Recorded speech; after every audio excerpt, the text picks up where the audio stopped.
Actually, first time kong susubukan yung ganitong bagay. Ang sumakay sa LRT1 dito sa Dr. A. Santos Station. Pero meron akong dalang bike. Pupunta ako sa San Juan para umatin sa isang barista training upang mas lumalim pa ang knowledge ko sa kape. Masaya akong makita at matutunan ang mga bagay na to. Coffee equipments, iba't ibang brewing method, Shots tayo, so tamang pag-grind ng kape, tamping, sa tamping, pantay, tsaka yung tamang bigat. So, isang beses lang. Pag iti-twist, walang bigat. Then remove. Level mo siya. Check mo kung pantay siya. ang pantay naman. Mukha naman, okay. Tapos, yung gitna, yan yung manual. Purge muna tayo. Para lumabas yung dumi. Pwede mo na i-lagay. Then twist mo to the right. Okay. At proper extraction ng kape using espresso machine. Patay sa gitna. Okay, tapos alisin mo na. Magandang pamamaraan para makalimutan ang realidad. Mga bagay na gusto mong laging ginagawa. Second day, ganun pa rin ang ginawa ko. Pero this time, hindi na ako nagmamadali. Kaya kinain ko muna yung baon kong mani.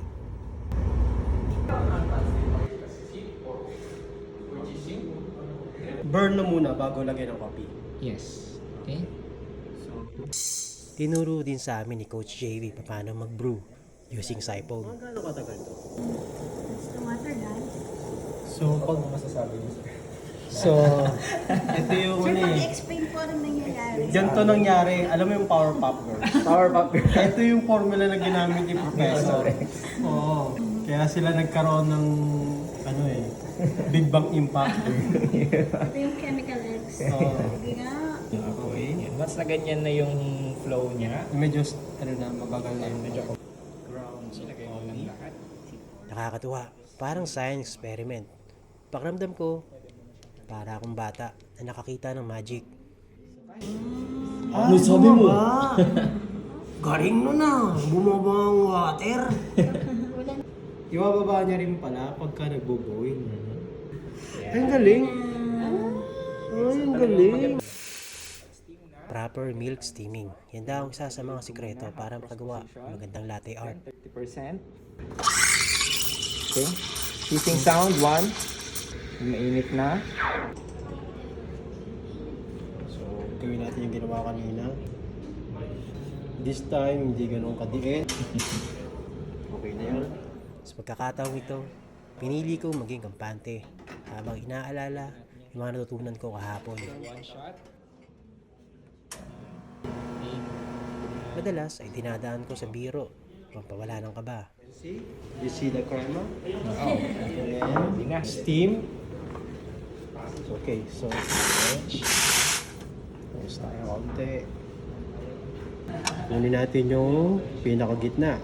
Nakuha na natin yun. Titilt natin. Then, summersa na mga 30% lang. And then, okay, start natin ano. Isang hakbang para sa kaalaman. Sa marami pang karanasan na aking pagdadaanan. Baliktad. So yun. So punas. Kaya ganun. Swirl. Twirl natin. Okay. So, dapat yung pinaka ano dito sa wrist Yung nyo ha. handle. Tandaan nyo, i-slant nyo yan.